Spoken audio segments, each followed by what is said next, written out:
See, that wasn't so bad. I promised you I would be back. All right, fantastic. Let's get this going. Happy Friday, everyone, and welcome to our weekly Power Lounge. This is your place to hear authentic conversation from those with power to share. My name is Amy Vaughan, and I am the owner and Chief Empowerment Officer of Together Digital, a national community, a diverse and collaborative community of women who work in digital and choose to share their knowledge, power, and connections. You can join the movement at www.togetherindigital.com. In today's episode, we'll be discussing how to break free from the limiting narratives that we internalize and construct a new story that will help you propel your self-confidence and your personal power to new heights. Sounds good, right? Our guest, Katie, is going to help us get there. She's going to unveil the secrets to developing your leadership practice, highlighting that leadership is not just about positions or titles, but skill that can be cultivated by anyone. We're here today with Katie O'Malley, a career coach and workplace consultant who brings 15 years of experience to the nonprofit, startup, and education sectors. As the founder and principal coach of Encourage Coaching, Katie empowers individuals and businesses nationwide, guiding them to design authentic career paths, effective leadership practices, and courageous workplace cultures. Leveraging evidence-based practices, Katie provides customized strategies to meet clients' needs and aspirations. Featured in Fast Company and Thrive Global, Katie's research supports oh man. Sorry, Asiya, I'm going to say this for you. I'm going to pause and then I'm going to read that last line because I'm tongue-tied this Friday. Featured in Fast Company and Thrive Global, Katie's research supports unity and collaboration in the workplace. Katie, thank you so much for being with us here today. Amy, thank you so much for the invitation to be here. I'm really excited to connect with your community and audience. Absolutely. Absolutely. When great things come together, I would love to dig a little bit more. You've got a great bio, you've done some amazing work, but I would like to get a little bit more about your personal career path and journey and what got you here today. For sure, for sure. So I, up until about 10, not even 10 years ago, maybe 5 years ago, was a bit of a career nomad. Went to college, participated in all the student leadership activities and options down at Miami of Ohio, for those of you tuning in from Ohio. And I was a political science major. I was a political science major because I wanted to make a difference in the world and create meaningful change, have a positive impact on folks and communities. But I always say I minored in student activities. So part of sorority and fraternity life, the Greek community, homecoming, parents' weekend, all of those things. And I always knew I had an interest in supporting students in their career and leadership development because my experience had been so positive. When I started out after graduation, had graduated in an election year in 2004. So coming up on, we were talking about this, Amy, my 20-year college reunion. Was hired to work on John Kerry's campaign for president, was in Minneapolis, Minnesota for that. Up until the point where I became an entrepreneur, it was the hardest I had ever worked in my life, was on that campaign. And when we got to the end of it and the outcome was not for our candidate, what I realized is I'd be spending a whole lot of time bouncing around from place to place, not quite knowing where I was going to land next. And there was an element of security that was missing for me. And so I transitioned into the nonprofit sector. Again, that idea of making a positive impact, positively creating change in communities. And so moved out to New York City, worked for the Children's Defense Fund and the Innocence Project. Very difficult to work in New York City on a nonprofit salary to live and work there. So was there for about 3 years before I returned back to Chicago, which is my home. Was working for the AIDS Foundation of Chicago, again, another nonprofit doing fundraising and development work, mostly focused in on special events. And while I knew the work that I had done at the Innocence Project, the Children's Defense Fund, and the AIDS Foundation of Chicago mattered, I felt really disconnected from the community that we were serving. And instead was really mostly working with donors and funders most of the time, instead of visiting with a career coach or a career counselor. I decided that this kind of helping profession, social services profession, was just not for me. And I transitioned into commercial real estate. And had I chatted with someone in the Career Center in college, or decided to hire someone before making that shift, they might have said, hey, there seems to be a misalignment in values here. You might want to explore that before you jump in head first. And on the very first day working in commercial real estate, I knew it wasn't for me. But I was 28. I had just abandoned what I had known and been good at. I'm also not a quitter. When I make a commitment to something, I go all in. And stuck around for about 4 years. During those 4 years, as we're starting to talk more candidly now about mental health, during those 4 years, being in an environment that was in such misalignment with my values and with how I wanted to be able to show up on a daily basis, my mental health really took a hit and ended up taking a leave of absence from work for several months. And during that time, I realized, you know what, I can't be the only one experiencing this challenge of, I did everything that was asked of me through high school, through college, participated in activities, was a student leader, made all the right choices. How am I flailing so much professionally? And that's when I decided to go back to school and actually pursue a master's degree in counseling to become a therapist. And was working at learning and working at DePaul University at that time. And we have someone from DePaul on the call today. Hi, Joanna. And it was an incredibly transformative experience for me. And while I was going through the master's program, what I quickly learned is that insurance companies are not keen to cover conversations about work or career because work and career are not mental health diagnoses. Even though our workplace and our leaders and our career can lead to burnout, and the symptoms of burnout are identical to those of anxiety, depression, and post-traumatic stress. So while I was finishing up the program, trying to figure out what path I wanted to take, I landed on career and leadership development in higher education. Got hired by the University of Texas at Austin, was down there for just about 2 years, helping students, graduate students in their career and leadership development.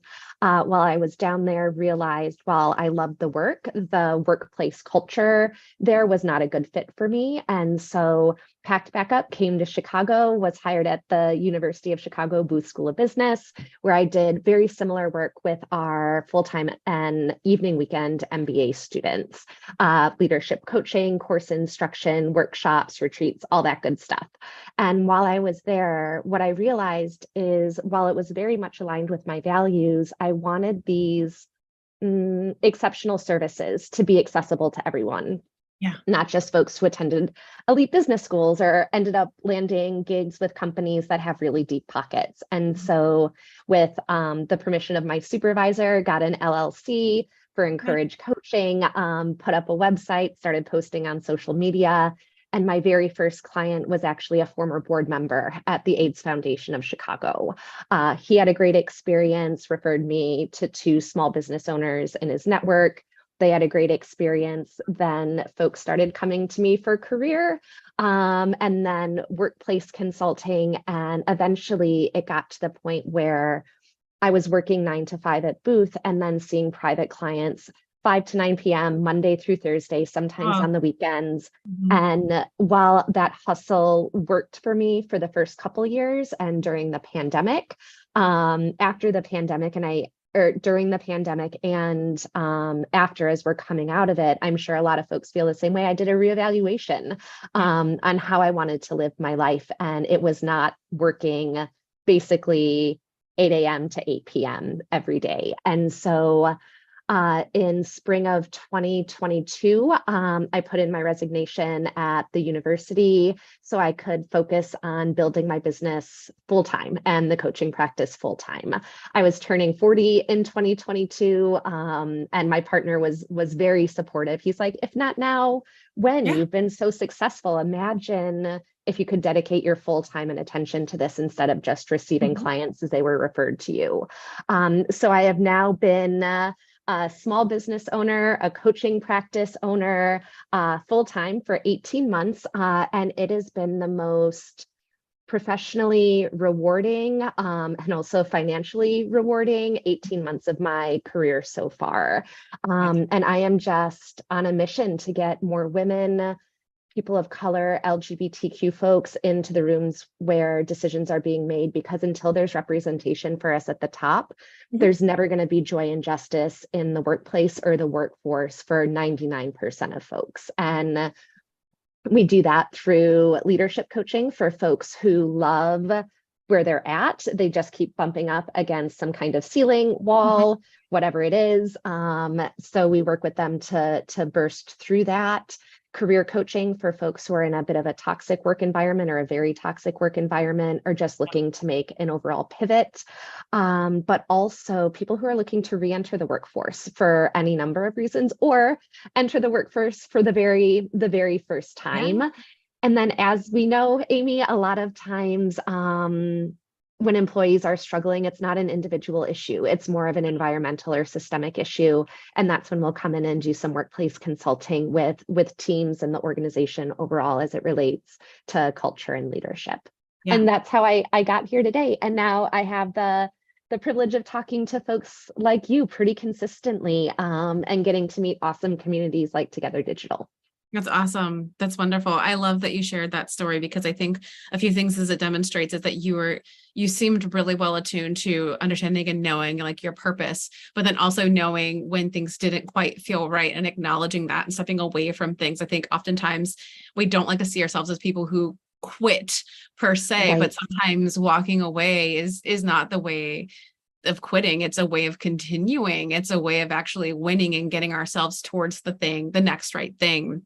And I love that also it's like, over a number of years, it's drawn out. It's not linear by any means. I think a lot of, I think it's a generational thing, honestly. I do hope it's starting to change, but thinking that you get your degree and then you do the things, right? You do the things, you get married, you have the house, you have the kids, you have the degree, you do the job that you had a degree in. And it doesn't work that way. There's so much more non-traditional career pathing out there. And opportunities to learn and educate and grow yourself without, again, love colleges and universities, but it's not always something everybody can manage. So that's one thing I think I like about digital too, at least in this space. It's like you have the ability to learn and grow continuously beyond your college years as well, through like community certifications and things like that. As you're kind of working through and searching and learning more about yourself, obviously that took a span of like, I don't know, 10 years maybe, as we were talking. So I'm kind of curious, as a career coach, how do you help guide people on that path to self-discovery and align their career paths for themselves authentically? Because I mean, for a lot of us, myself included, I relate to so much of your story. It kind of just took years and years and a lot of mistakes and a lot of just learning to lean into what I loved. And great to do it. For sure. And that question and what you said, you made a lot of mistakes or missteps. It's just you are adding to your portfolio of experiences. And that's the very first thing that I'll share with clients. You might have fallen into a field that you don't want to be in anymore. That's not a mistake. Let's look at all of the things that you've learned. What have you enjoyed? What are your strengths? How can you contribute? And so typically when I work with clients, whether it's someone who's trying to explore new career paths or folks who are trying to develop more self-awareness, which is a key component of leadership effectiveness, what I actually start out with is a series of assessments called the Hogan assessments. Okay. And these assessments look at how do people experience you at your best when you're operating on all cylinders?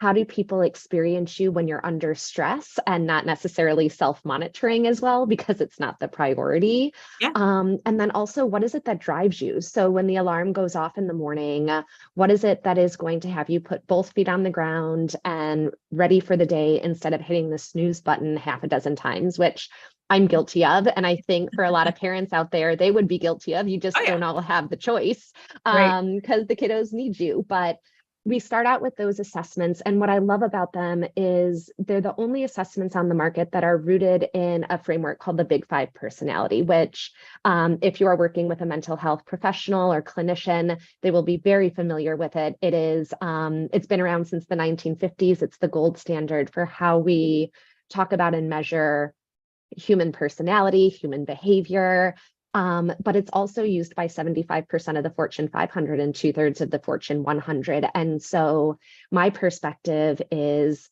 there is so much power in having the vocabulary and language to describe yourself. Yeah. There's even more power and a greater advantage when you can describe yourself in words that are really going to resonate with a prospective employer,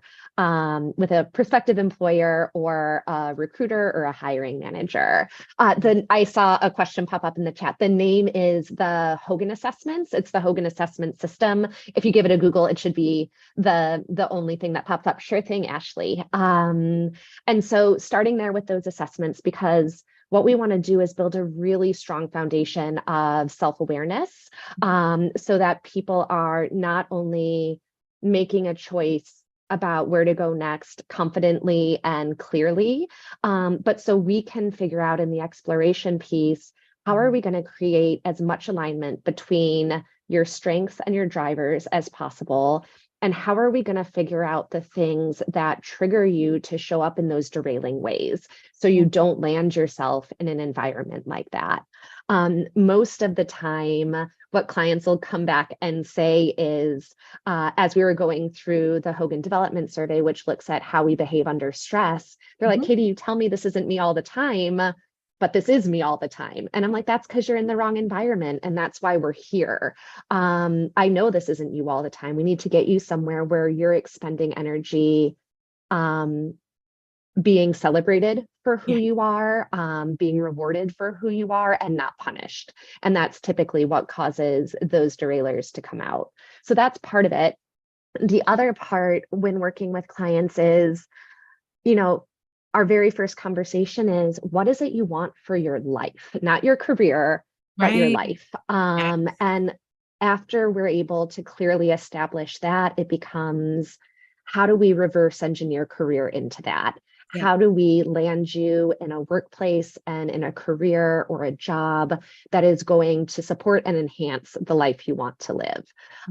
From my perspective, work should have, at worst, a net neutral impact on our life.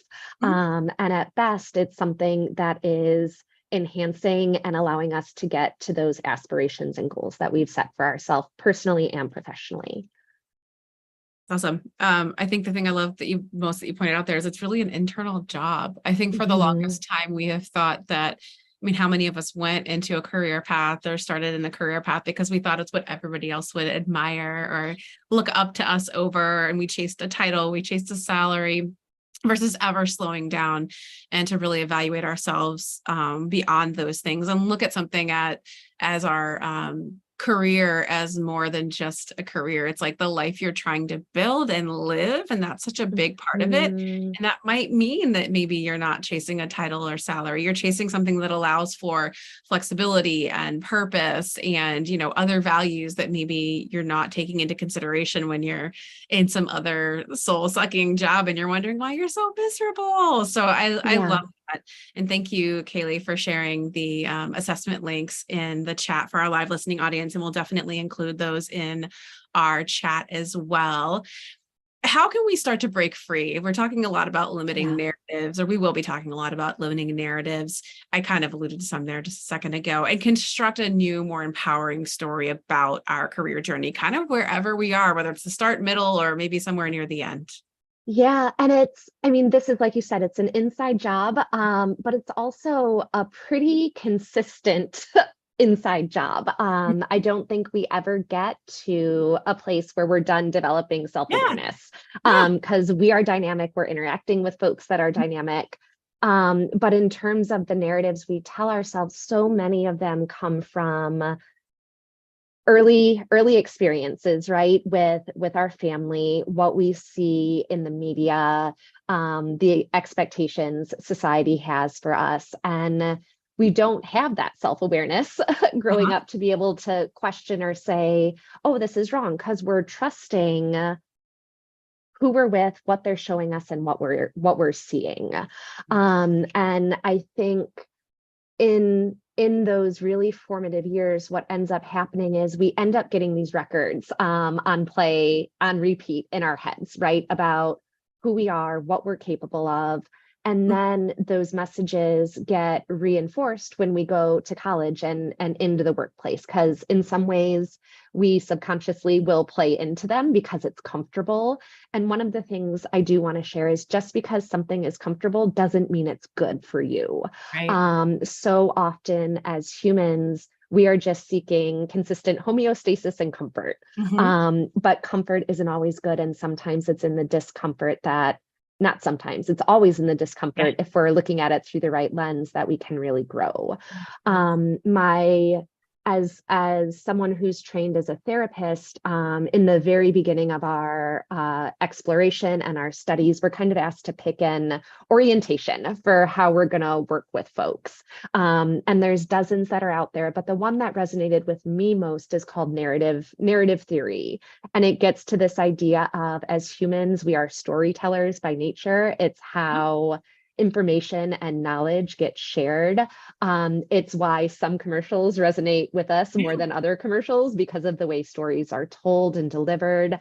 And so with narrative theory, essentially what's being asked is, all of these internalized stories that we have, the only way that we can start changing those narratives is to externalize them from ourselves and Yeah. to view them actually as a story or a book on a shelf, Mm. instead of part of who we are and who we have to continue to be. Yes. So, for Uh-huh. example, growing up, and then I was always a very high energy, super enthusiastic human. And I think in the 80s, had there been more of a focus on mental health, Uh-huh. I might have been diagnosed with ADD or ADHD, Sure. which is something I'm getting evaluated for soon.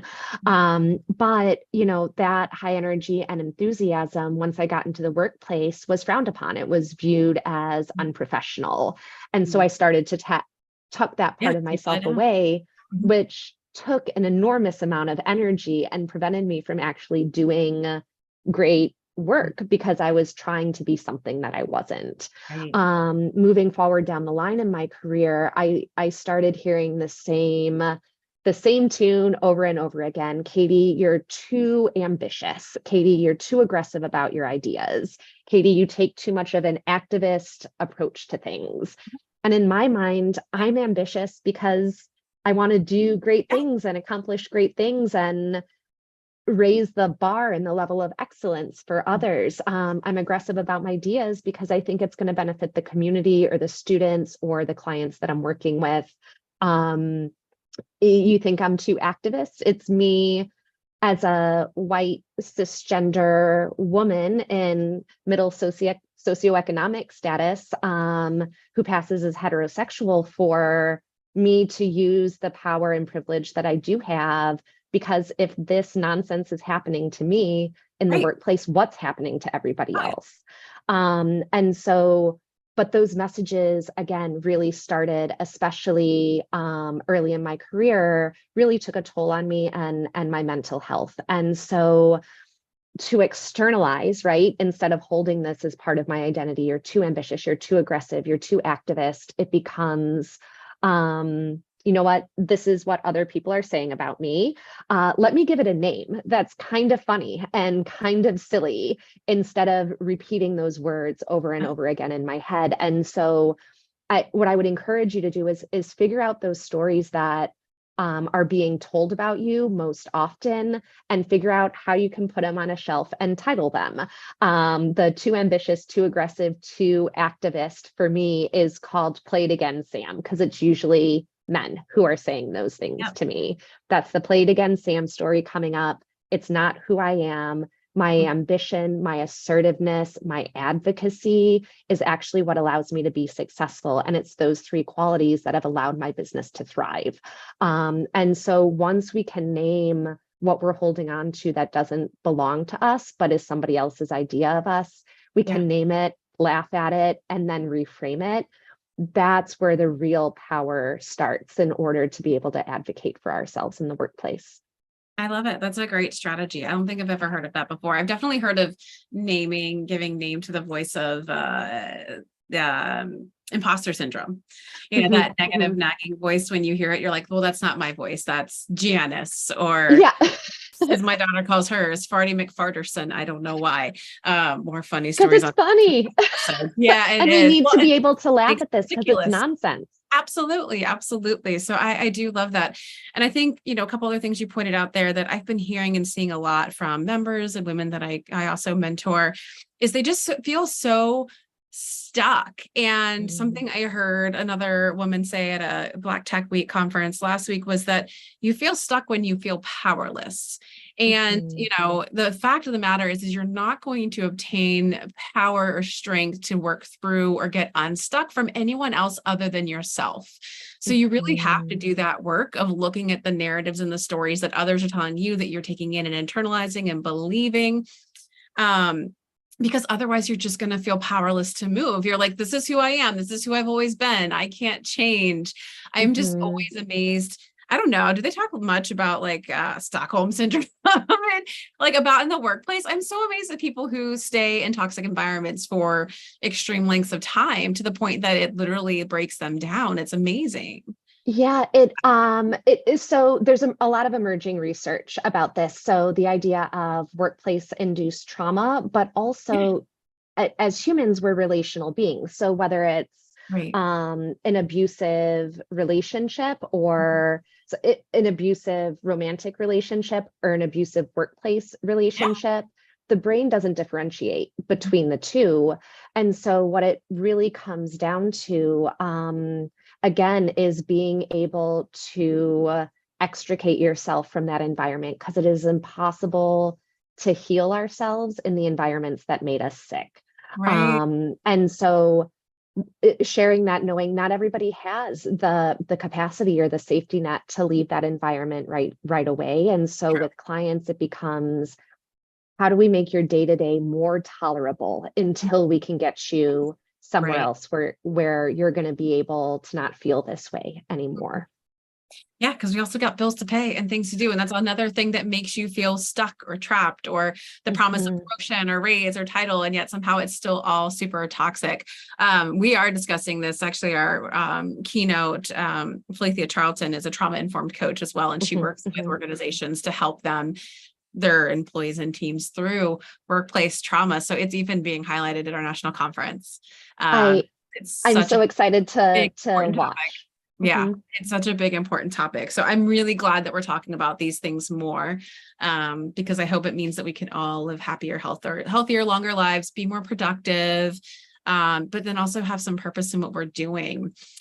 When it comes to leadership, I think one thing Yeah. I see and hear a lot as well is that, especially for women, because again, I spend most of my time hanging out with those amazing, amazing ladies of Together Digital, we often want to wait for permission to step into our leadership, or we think we have to Mm. do X, Y, and Z before we're considered a leader. What are some of the key aspects of developing our leadership skills that go beyond positions and titles? Yeah, and Amy, a couple months ago when we first met, we were talking about this, and I know we share the same perspective in that leadership is a set of practices. It's not a position, and I like to think of those practices as clothing in your wardrobe. You get to try them on, accessorize them in a way that really works for you and makes you feel your best. And so I can name a whole bunch of practices that employers are looking for in terms of leaders and what they're trying to build in terms of leadership development. But again, really grounding yourself in that self-awareness to be able to say, yes, I am going to begin practicing the leadership skill of influence, but understanding how you can do it in your authentic and genuine way instead of how you saw your male leader do Yeah. it or that toxic boss do it. If we're going to talk a bit about the leadership skills that I think most employers are looking for right now, but also where we as women can really thrive in the application of them, because you don't need authority to have power and you don't need authority to be able to lead. You just have to be willing to have the courage to step forward and try. And Yeah. so employers are really looking for folks who can problem solve, people who are curious, Yeah. collaborative, self-aware, have the learning agility to be able to say, I don't know how to do it, but if you teach it to Yes. me, I can apply it really quickly. But I also think two skills that get so overlooked when it comes to leading others. The first is listening. And I am going to actually steal, I did not know Joyanna was going to be on this call today, but she taught me a term. Gosh, it would have been almost a decade ago now, when I was at DePaul, that has stuck with me. And she said, we have to listen exquisitely to Oh, each no, I other. love that. And I don't think leaders do that enough. And if they try, they don't know how. And I like to say I listen for a living. That is my job, except Yeah. when I'm on a podcast and have to Right. talk. But I listen for a living. And part of it is I think women are just much better at this in general to lean into your listening skills. That is a great way to be able to use your voice at the table by reflecting back emotion that you are picking up, reflecting back meaning that you are hearing at the table, being able to summarize, paraphrase, move the conversation along. You don't always have to be coming in with a new idea. You can be moving the team forward. So it's listening and then compassion. Mhm. Compassion is the other big quality I think missing in leadership today. We hear a lot about empathy. We Sure. don't hear a lot about compassion. And essentially, empathy is really being able to connect to the emotional experience of somebody else, not the experience itself, but Right. the emotion of anger, sadness, Mhm. envy, disgust, anger, whatever it is. And then compassion says, now that you know what that person is feeling, compassion asks us, or compassion compels us to action, to be Yeah. able to do something about it, to relieve that suffering, to celebrate that joy, Mhm. whatever it is. Yeah. And Hold so, space. and so it's basically when you see something, Mhm. it's choosing to not look away. When you feel something, it's Yeah. choosing to not turn away from that emotional experience. And again, right along with listening, I think compassion is a tool that is easily accessible for a lot of women, but we've been told it's not leadership. And that is, again, another false narrative. Yeah. It absolutely is. And it's what our workplaces need right now. I agree. I agree. I love those too. Listening, we definitely hear a lot. And compassion, I think you make such a great differentiation there. It reminded me of, because I can't go like every other podcast without referring to Brene Brown, but her Atlas of the Heart book talks about that. Like empathy Oh, is your ability to get it. Look right there. it's literally on my desk. It's amazing. Mine's not far from here too. It's over on my bookshelf, but it is so amazing. And I keep it and I go back to it often because I loved that distinction that she made. You know, empathy is great, but it can kind of put us in this trap of constantly feeling others' feelings for them, which isn't necessarily great for us. And the next Yeah. step, sort of really, showing and enacting on that empathy is compassion. And compassion is, sometimes it can be really awkward and hard. So learning how to hold space for others, is another tremendous ability and gift. And I absolutely agree with you. It's a wonderful leadership ability. I think what I love about all of this we're talking about is that, I'm really starting to believe and see that self-aware leaders are the future, and what Yeah. that means for all of us who are more of a marginalized group or minority group, or even just a consumer in general. Like, it means there's going to Mhm. be accountability. Like, that's what I'm hoping Mhm. for. is accountability, because we are all human.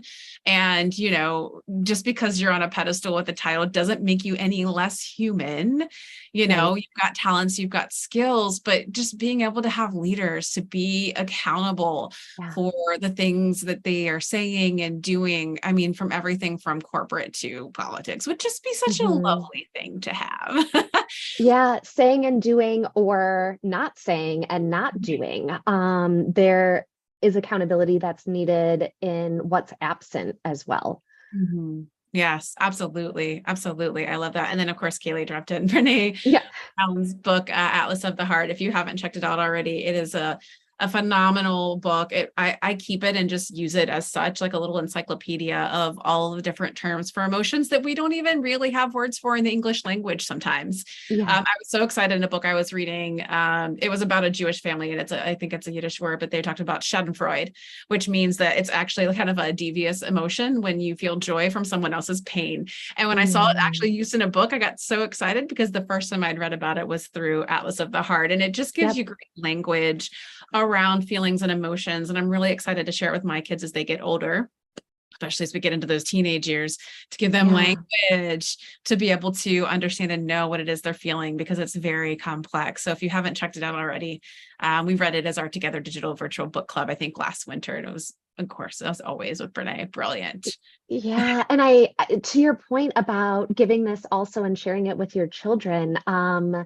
her research also shows that the people who are able to more accurately describe their emotions at a more nuanced or granular level are happier and more Oh, content yeah. in their life. And if for no other reason than more contentment and happiness and joy, pick up the book just for that reason, because it's so powerful when we can name what we're feeling and express it as what it is instead of a derailing behavior that's going to Yeah. harm our reputation.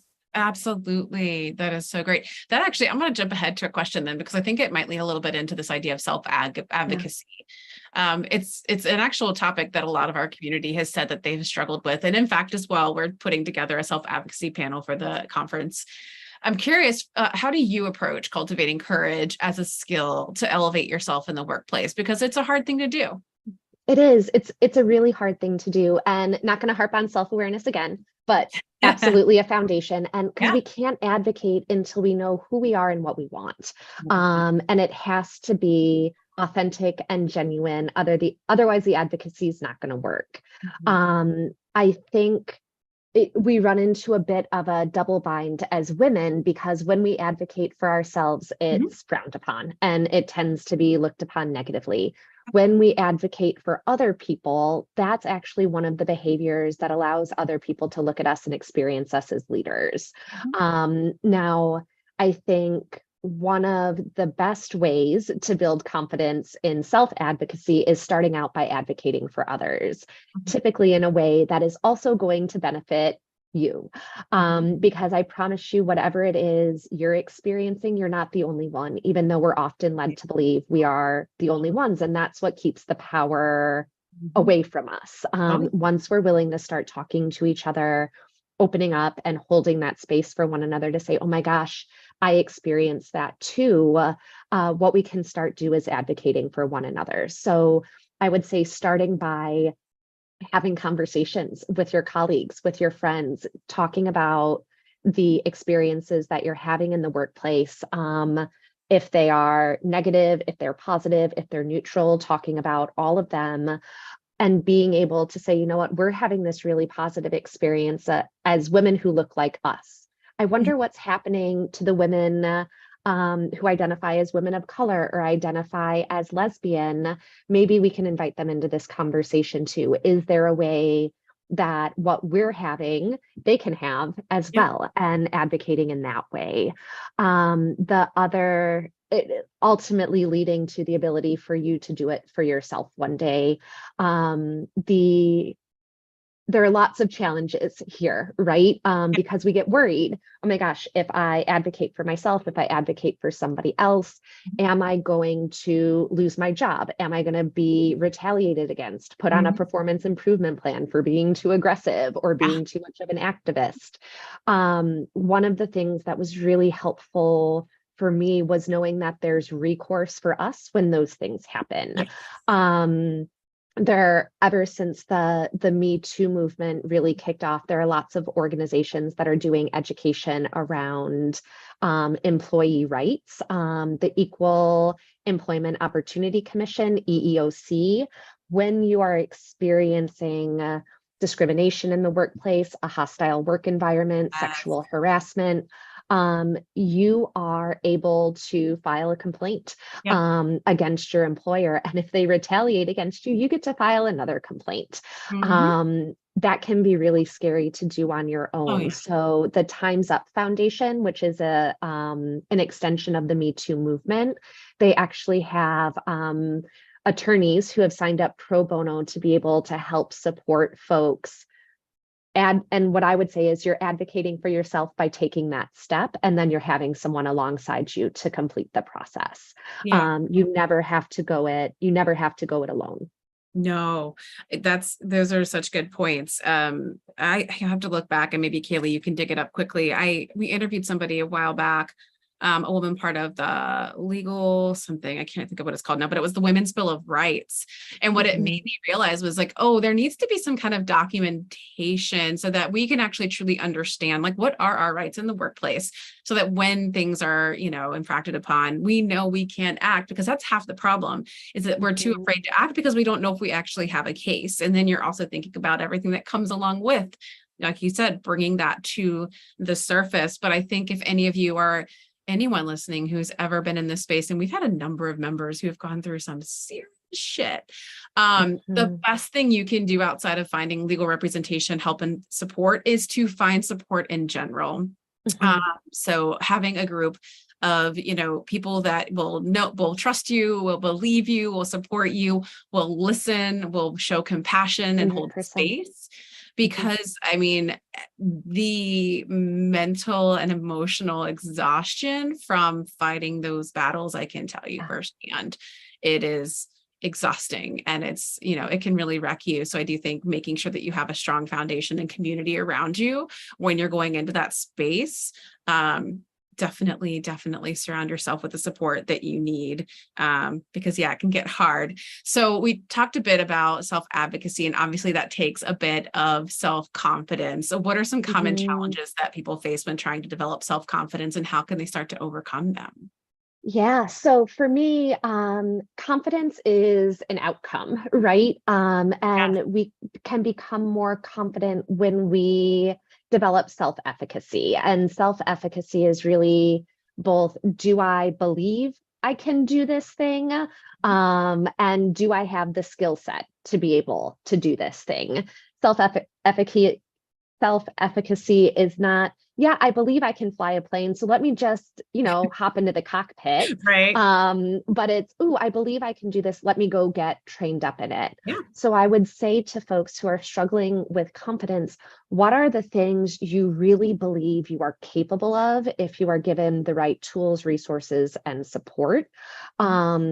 Make a list of those things, and then start engaging in the learning practices and development practices that are going to allow you to balance out that equation. So you could hop into the cockpit and fly the plane one day. And that's what leads to confidence. It's, again, the self-awareness piece, having the resources, the support, the community, and then the willingness to try. Confidence as an outcome, just like our muscles, the more you engage in the practices and the strength training around it, the bigger it becomes. And for folks, because I've also worked with folks like, I'm afraid if I become too confident, people are going to experience me as arrogant.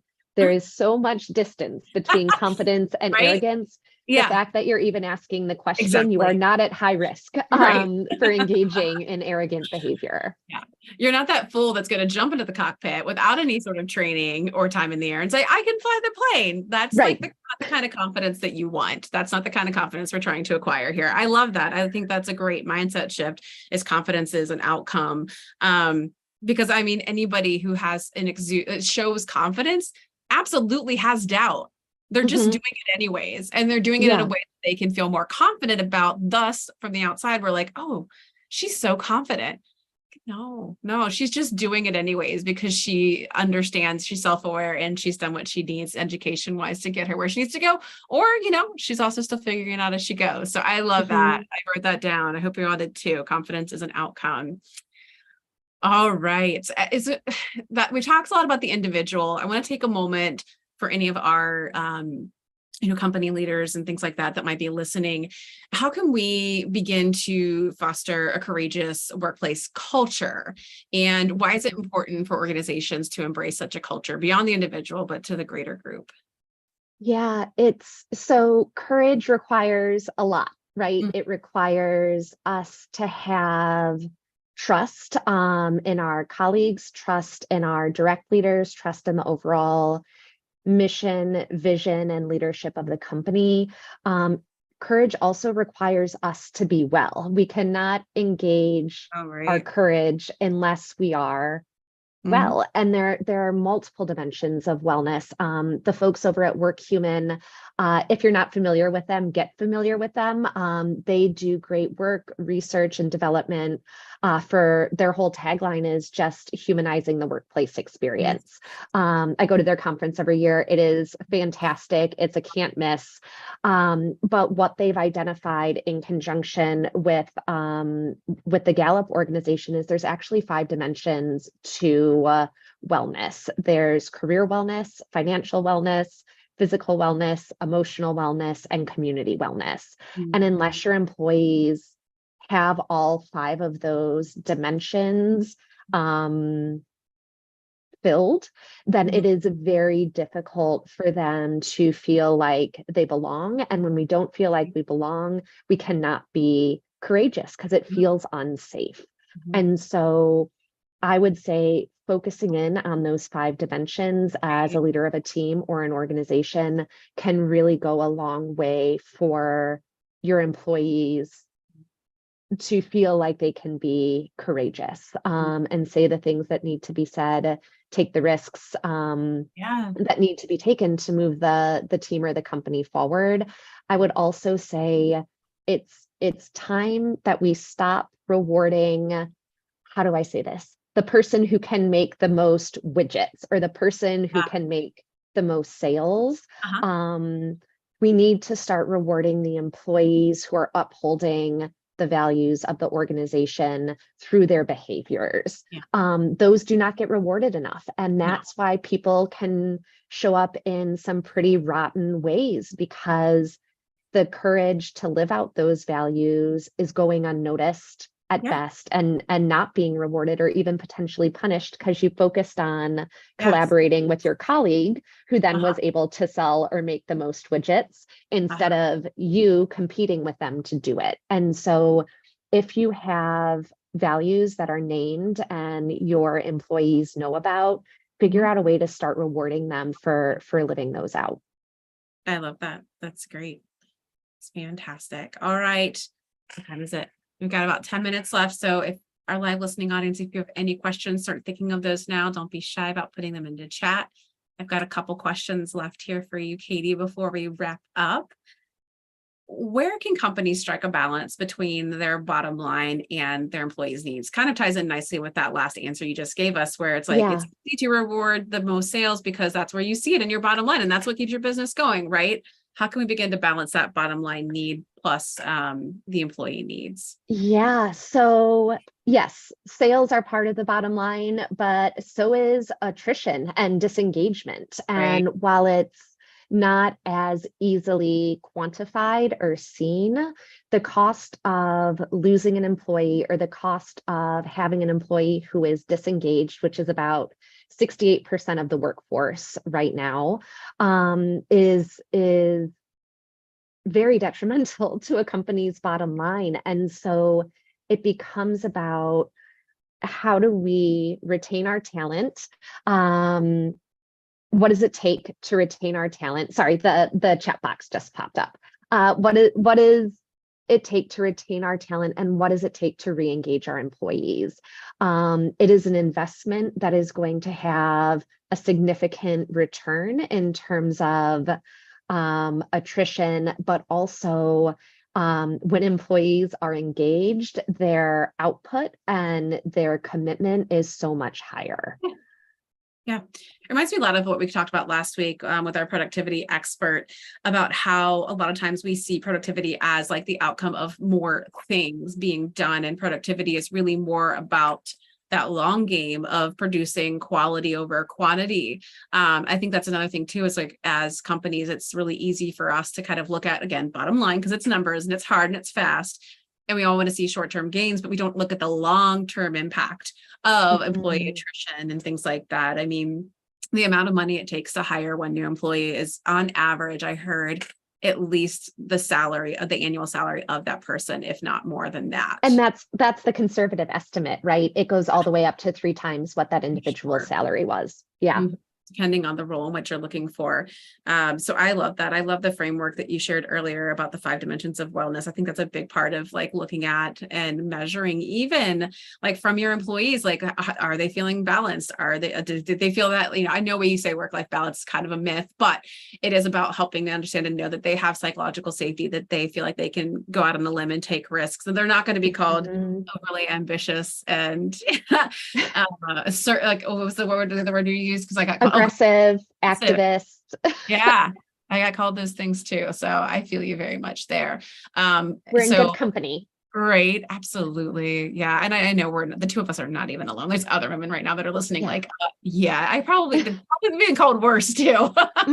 Yes. But anyways, all right. We've got our last question here for you, Katie, which is, can you tell us about a time when embracing courage led to conquering a new challenge? It can be either for you, or if you're comfortable and okay with it, maybe sharing about someone that you coached. Yeah, I'll stick with me if that's okay. I think it was, oh my, there's so many good ones. I think for me, one of the most profound and traumatic experiences that I had working is actually what led me to create and establish and build Encourage Coaching. And so while I was working at the University of Texas at Austin, it is a very traditional workplace environment.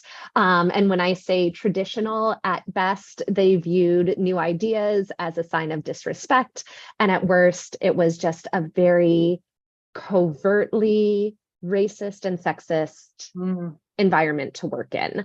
And covert racism and sexism is so much more difficult to combat than what it looked like in the 60s, 70s, 80s. And so part of the reason my tenure there was so short is the environment was so toxic for me, and experienced from my direct supervisor who was male, his supervisor who was male, his supervisor who was male, varying degrees of discrimination, harassment, and retaliation. And so when you talked about, keeping a log or keeping a record of the things that are said, the opportunities that are lost, and the things that are done to you, that's something that I started doing. The challenge was I was so afraid to report anything, because at the time I was engaged to my now husband, partner, spouse. His name is Ben. He's good with whatever you want to refer to him as.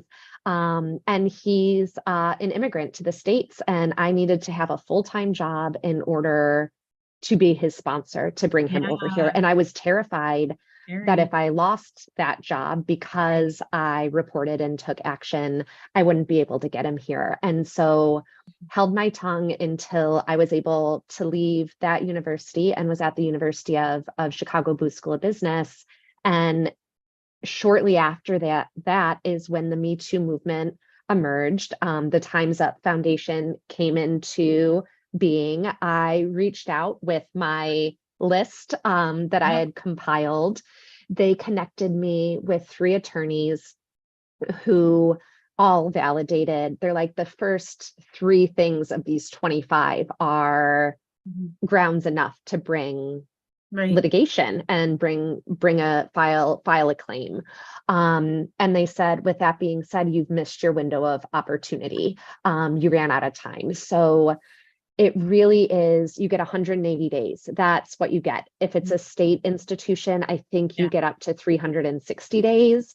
Right. But again, these Wow. policies are put in place to benefit the employer. Most Yeah. people don't report while they're still working in that environment. And so I had missed my window, but then I was on a mission to make sure other people didn't miss theirs Right. and had the resources to heal Mhm. from those toxic and discriminatory experiences so that Yeah. they could be successful in their next workplace, because the challenge of trauma is it doesn't come back as a memory, it comes back as an action or a Yeah. behavior, Mhm. often that derail us in our career, our reputation, our leadership.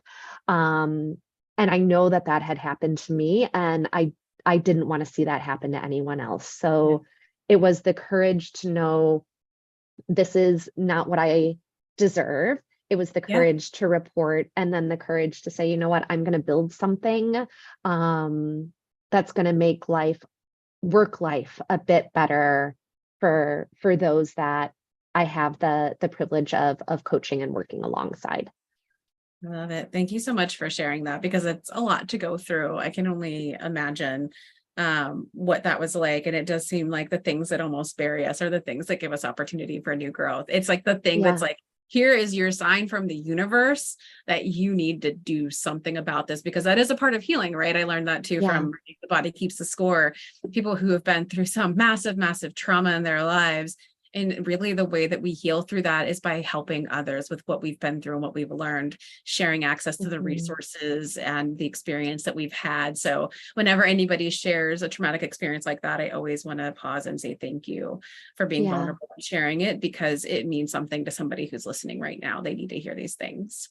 Thank you, Amy. And it's courage, but it's also the psychological term is post-traumatic growth. So being able to take those experiences to then help others, there's Mhm. healing in that, which allows us to grow and become the most whole version of ourselves that we can be. Yes, yes. All right, we're just about done. I noticed there was a comment from one of our live listening members. Ashley says, I feel like those organizations know that you're depending on the job, and that's how they get away with these things for so long. It takes someone who is in a more privileged place to make the discrimination stop. Agreed. 100%. And that's what I'm trying to do. Get more of us into those rooms where That's decisions are right. being made so it can. Help those people who've been through the trauma, who've had the experiences, who know what it's like to have the resilience and the courage to step into their leadership, to start Yep. making some Ooh, change, however big or small. It doesn't require a title.